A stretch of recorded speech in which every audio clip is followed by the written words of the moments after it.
Why did Salagir and Azura, the creators of Dragon Ball Multiverse, feel the need to have a completely powerless version of Bra in GT Bra, have her be the one that defeats the big bad wolf, Majin Bra? In this video, I have the answer.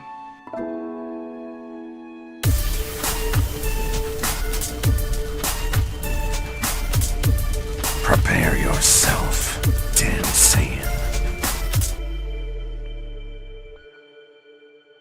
Smash that like button, and if you're new to the channel, make sure to hit that subscribe button and turn on notifications. That way you never miss a video. This week, the Majin Bra arc in Dragon Ball Multiverse is finally over.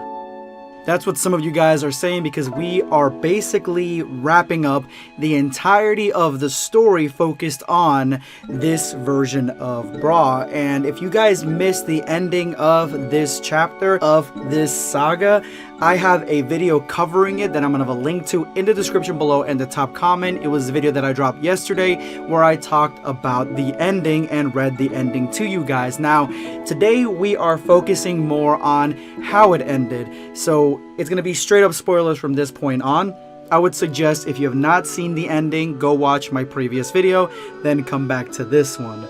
But it ended with Talk no Jutsu, which is Naruto's most devastating attack against any villain in his series, and it looks like that's what happened here in Dragon Ball Multiverse. GT Bra, which is basically the identical version of Majin Bra, just from a universe where she was never fighting, and exactly like her Dragon Ball GT counterpart, she talked some sense into Majin Bra, and with just words completely defeated and destroyed the most powerful being that we've ever seen in Dragon Ball Multiverse, to the point that the Majin mark was relinquished and Bra was released from Babidi's magic. But why did this happen, and why did the creators of Multiverse go down this route where a completely powerless character destroys the strongest character in the span of one page? The real question we have to ask ourselves is, what does GT Bra represent? She represents the Dragon Ball character that does not fight. Essentially, what would have happened to Gohan if he was never pushed into becoming a fighter, if Goku and Piccolo never trained him, if he was never pushed into having to fight the Saiyans, or even got kidnapped by Raditz. If he just went down the path that his mother chose for him and trained his mind instead of his muscles, he would have gone down a path of knowledge and essentially no powers.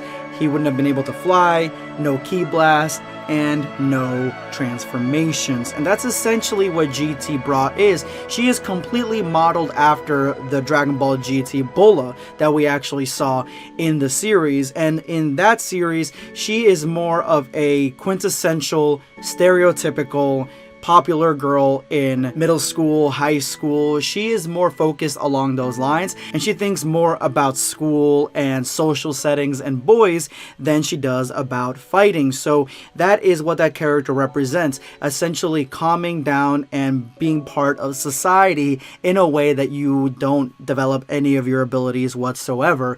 And even in Dragon Ball Multiverse, with the GT Bra that we have, Vegeta says that she could transform into a Super Saiyan if she only trained, and she said she's not going to train because she would rather train her mind over her body, which makes sense with the way this character is, and a complete polar opposite of the character of Majin Bra, where strength is everything. And having a character with no strength beat a character with all the strength, in my opinion, is a good way for this arc to end. Now, was I happy with the Talk no Jutsu that was happening on screen?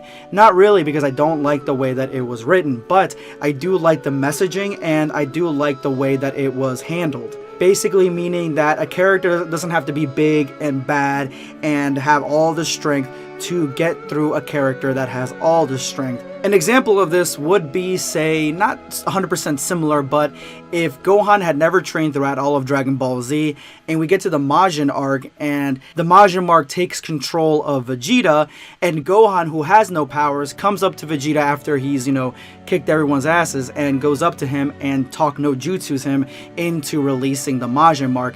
That would be a similar thing, and I think that Salagir and Asura did this on purpose because of the fact that they were trying to get through to the fans. They have had a long history of being very self-aware, not only to their own Dragon Ball Multiverse fan base, but also the Dragon Ball fan base at large, that we want huge battles, huge spectacle. The good guy defeats the bad guy. A stronger good guy comes and rises to defeat a strong bad guy. We are just so used to that aesthetic. We are used to that plot that they were trying to give us a subversion that I think works, and it works very well. Now, why does it work? Why do GT's words cut through Majin Bra like butter when nobody else, not even her own Gohan, could reach her? Why is that? Well, she represents everything that she is not and everything that she wanted to be. She is essentially jealous of the fact that this Bra did not need to do anything. She didn't need to train. She could have had her own life, made her own choices, and gone her own direction. There's nothing that she has to aspire to, no one she has to aspire to or make proud of. She didn't have to be strong, and she wasn't blessed with all these abilities like Majin Bra is, to the point where Vegito sees her potential and says, I'm going to kill you once you become stronger than me, which will eventually happen. There's none of that expectation there. There's nothing for her to strive through, and GT Bra basically handles it very well. She is living her full life, and without any power, she's completely content and completely happy.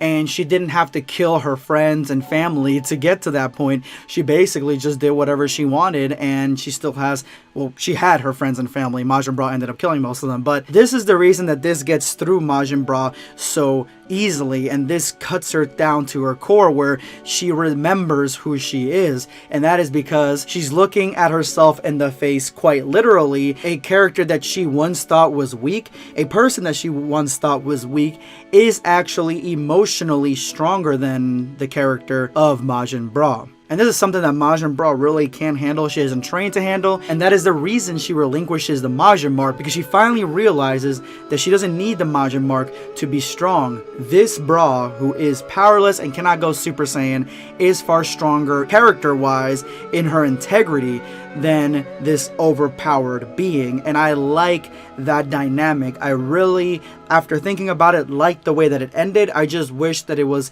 a better panel than this vomit of dialogue, because there is way too much going on here and a better speech could have been had. So what's next for Majin Bra? I think she's going to start pulling back from fighting a little bit.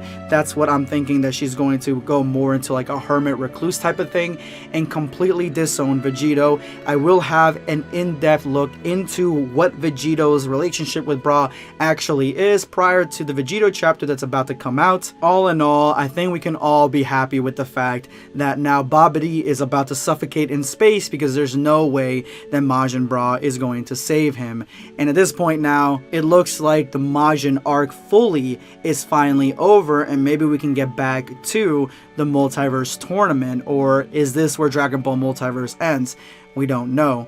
Thank you so much for watching, guys, and if you made it to this point in the video, you are now part of the hashtag End of Video Squad. Thank you guys so much for all your support. Make sure you drop that comment with that hashtag for a chance to be featured in my next video. Today, I'm going to be responding to Ashton Jones. When you're first, but you want to put more words than first, so you just say something really random and say hashtag End of Video Squad when your comment was just mad a sec ago and you haven't even started the video. So essentially what he's calling out to, or what I'm assuming Ashton is calling out to, is everybody that says first or says something random at the beginning of the video. That way they can try to be first and then say something with more substance toward the middle or the end of the video once they actually watch the entire thing.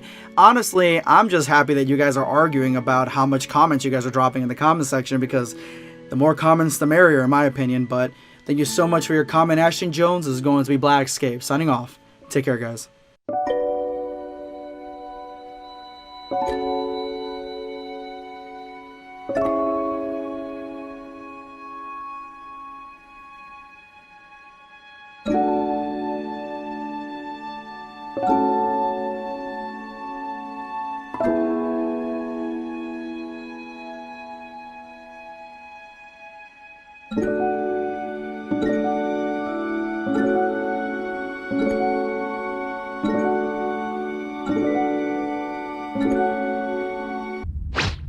Subscribe for more content.